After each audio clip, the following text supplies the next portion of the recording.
Hey everybody, welcome back to Brainiac Baseball's 1985 Detroit Tigers season replay. Today's matchup is between the Detroit Tigers and the Cleveland Indians at Cleveland Stadium. On the mound for the Tigers today is Dave Rozema, whose record is 0-0 with a 4.15 ERA, and pitching for the Indians is Allan Ramirez, whose record is 1-1 with a 3.74 ERA. Okay, a very disappointing loss yesterday. Obviously, I was pretty cheesed off at it.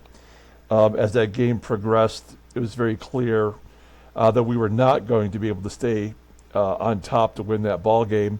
And I feel bad for Brian Kelly. It really was his first solid performance starting that game. And it gives me a little bit of hope because I was certainly concerned.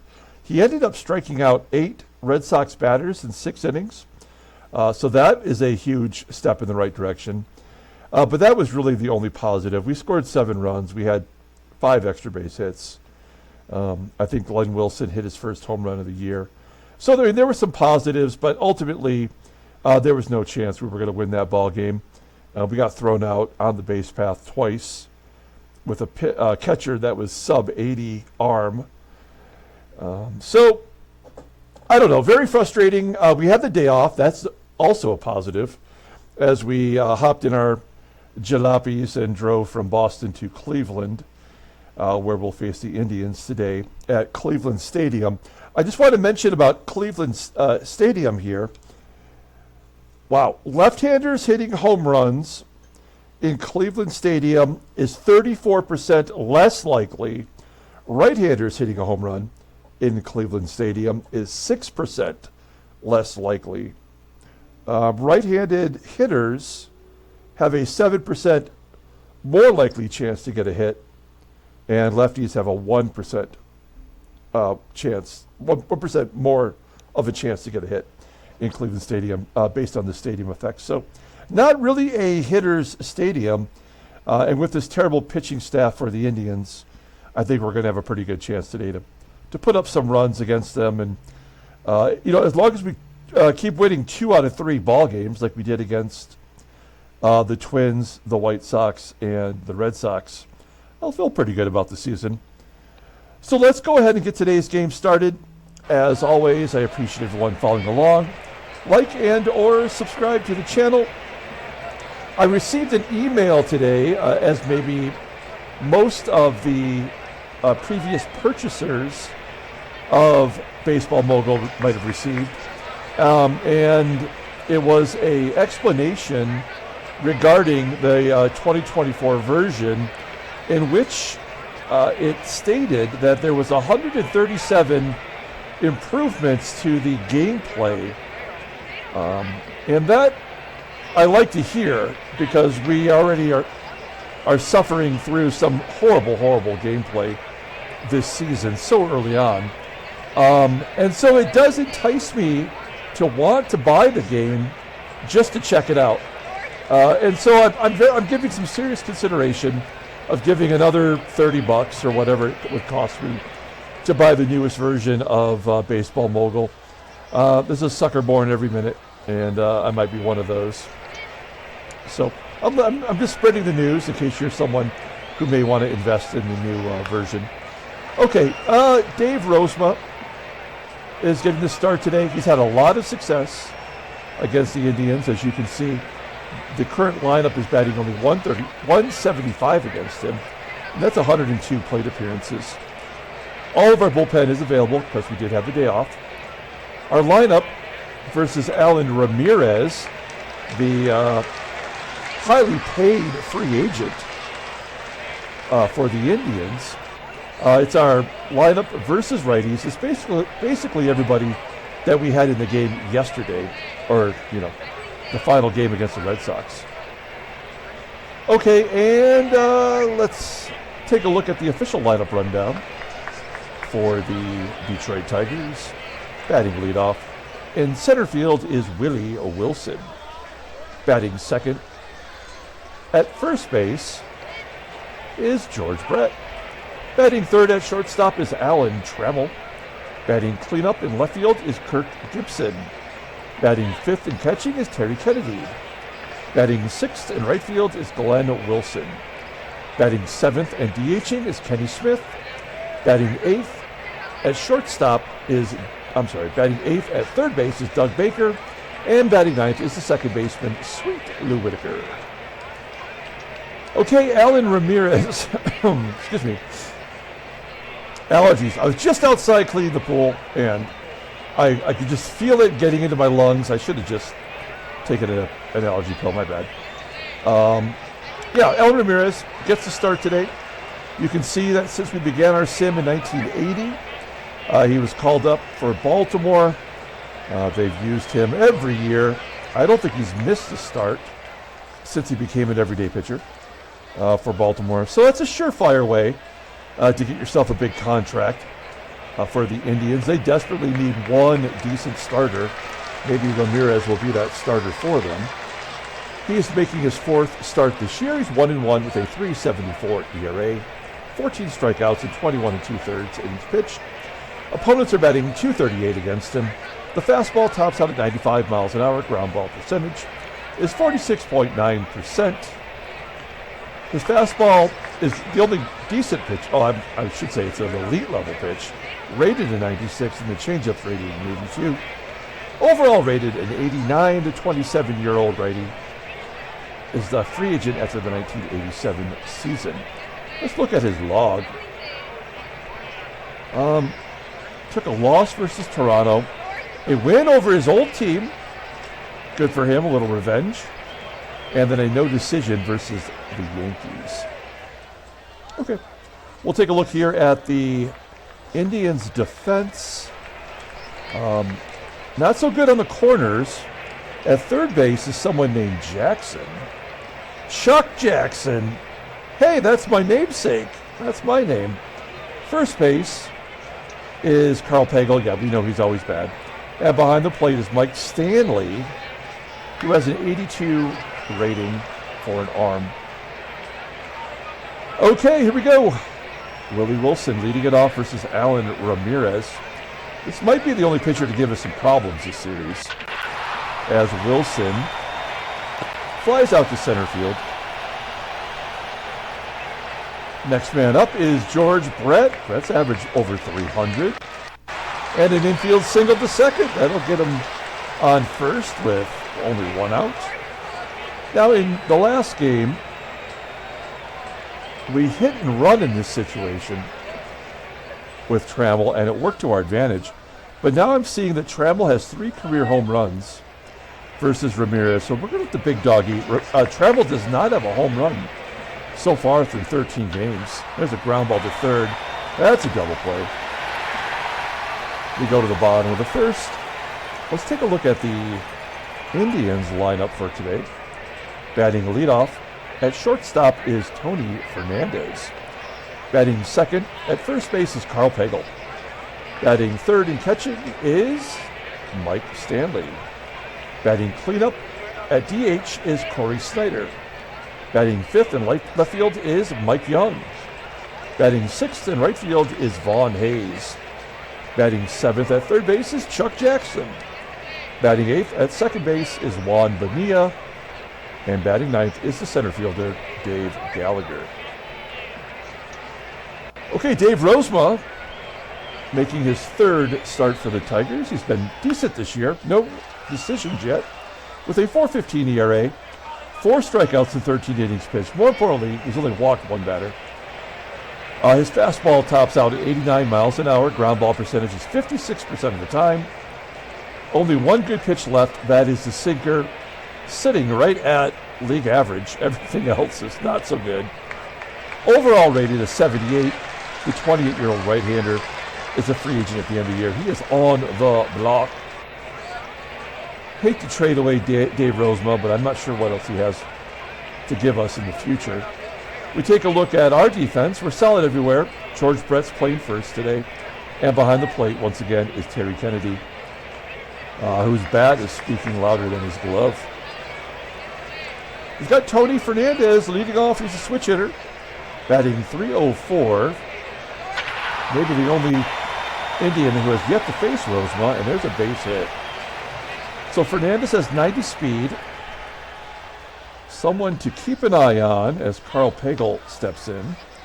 PAGEL off to a good start, batting .370 with 1 home run. Flies out to deep center field. Fernandez, of course, would tag and go to second. Makes total sense. Great job, game. We're off to a good start. I mean, that only happens because a run has to score. So, will it be Mike Stanley? No, of course. Rozema will walk him. So first and second, 1 out. We need a double play. Rosie gets those ground balls. Any chance? Ground ball to short. And a double play gets out of the inning. So both half innings end on a double play. We go to the top of the second.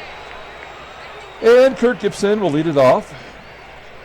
GIBSON's power has kind of gone quiet. He hit 4 home runs quickly. And then not much since then. That is 13 strikeouts in 13 games. I think he's on pace to break his own personal record. Terry Kennedy, move him up to the 5th spot since he's hitting so well. Flying out to center.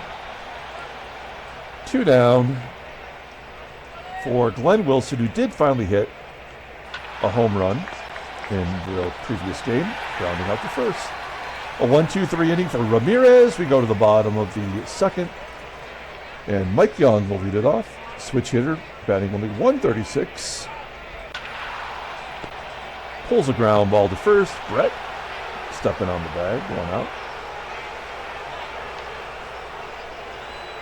Here's 5 for 1.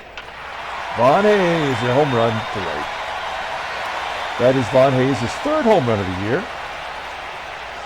1-0 Cleveland. 1 down for Chuck Jackson. I believe he's getting the... Okay, all right. I'm already like so pissed off. There's no way that Dave Rozema would walk 2 batters in any ball game, let alone a backup catcher and a rookie third baseman. So stupid. Yep. So, all right. So this game's done. We can just simply get it over with. We'll pull the infield in. There's a liner to left. Well, Jackson scores. He's got 90 speed, so of course he does. And Fernandez strikes out. Great. Top of the 3rd, Kenny Smith. Serious concerns about Kenny Smith. I don't know. We'll just push the button. I mean, whatever has been done to this game in the 2024 version, it can't be worse than this. It cannot be worse than whatever this is. It is such trash. It's hard to play it, to be honest. Wilson with a hit. Smith should be standing on 3rd base without a doubt. With 2 outs, a 90% chance, and he is safe. And then Brett gets a base hit to right. Smith scores. Wilson to 3rd. Hey, give Brett a double. 4th double of the year. Slowly getting that OPS up. 1 swing of the bat from Trammell could give us the lead. That's not it.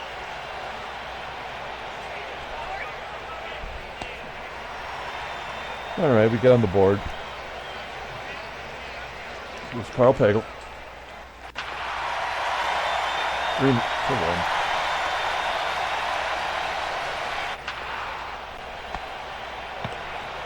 Stay on the grounding out. I want to give a shout out to Thomas D, who's just about to run the gamut on the 1981 season. That was the strike-shortened year that we played. So there's only 110 games, and I think he's in the 90s right now. And I said, for anybody who runs the gamut on any previous season, I mean, for one, I can tell. I can't tell exactly who's doing it, but I can see that someone is doing it.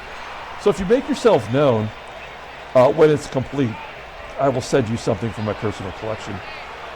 I mean, this game just blows. I can't even believe how bad this game is.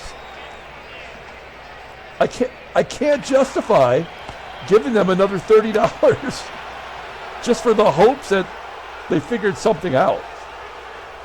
I can't do it. I can't. It's so horrible. So not to rain on Thomas D's parade there, but if you let me know, Thomas, I'm sure you're watching this at some point. If you let me know what your favorite team is, I will try to find something that correlates with your favorite team. And it could be a different sport if you want it to be. So just let me know. And that holds true for anybody out there who may go back and watch any of the Tigers, the Pilots, or the Detroit Lions season. I will be more than grateful for rewarding you for your time and effort.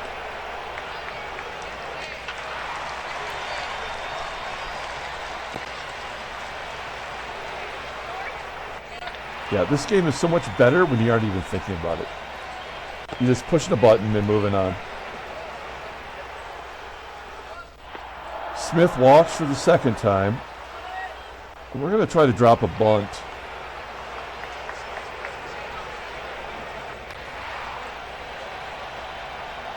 Baker does successfully complete the sack. Yeah. Great job, game. When you actually try to do something, it doesn't make a difference. Here's Pagel. He's already gone deep. That's 6 hits and 2 walks now. Make it 3. God damn, this game blows. And the crazy thing is, Rozema would never walk 3 in a game. And another fly ball to center field in which both runners tag up. Unbelievable how stupid this game is. I can't even tell you.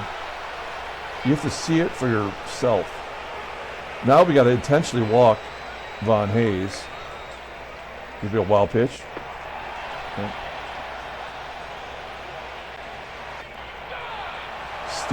Stupid game.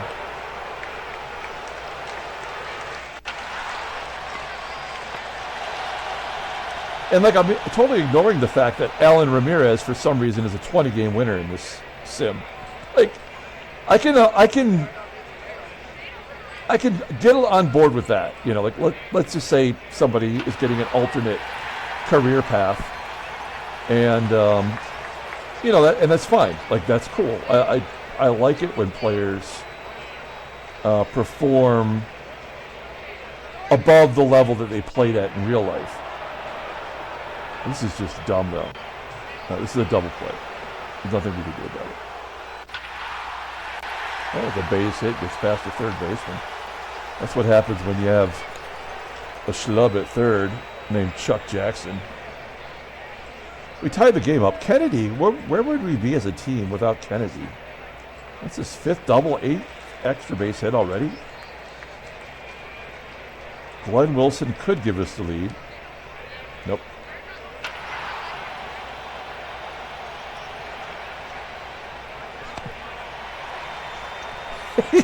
The catcher can't tag and be automatic at third when the ball is 400 plus feet away.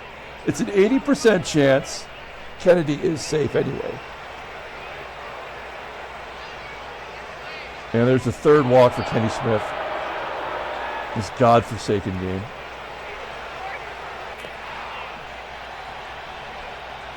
Well, we could take Rozema out of the game, and he would, once again, like most starting pitchers, will not get a decision.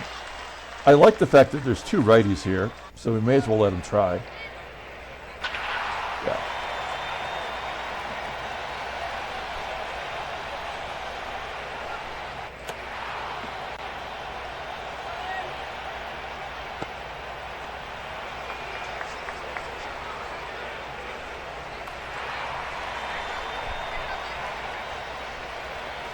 105 pitches. We're going to take him out.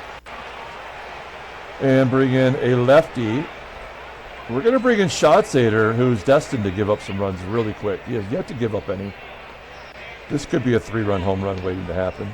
No, it's even better. It's a walk. And here is where things get messed up. How far will this go? There we go. That's going to be attributed to Rozema, but this one, when Cory SNYDER goes deep, will give up the 3 runs. Oh, no, we have to do that. Oh, it's going to be a grand slam. Yeah. Great job, game. So Rosie will get the loss. As Ramirez is just dealing, because that makes sense. Willie Wilson gets a hit. We're definitely going to steal. He's been caught twice in a row now. Make it 3 times. That makes sense. Good job, game.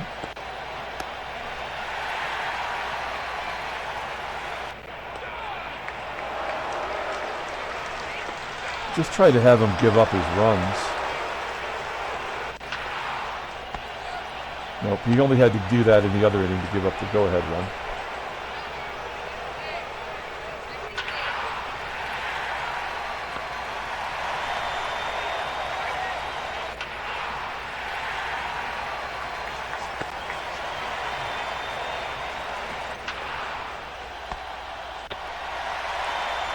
Well, all in all, not a terrible performance from SNYDER, although he did allow an inherited run to score. Doesn't matter who we bring in here. Let's bring in Gumpert. I'm just looking at who has the least amount of innings as a righty.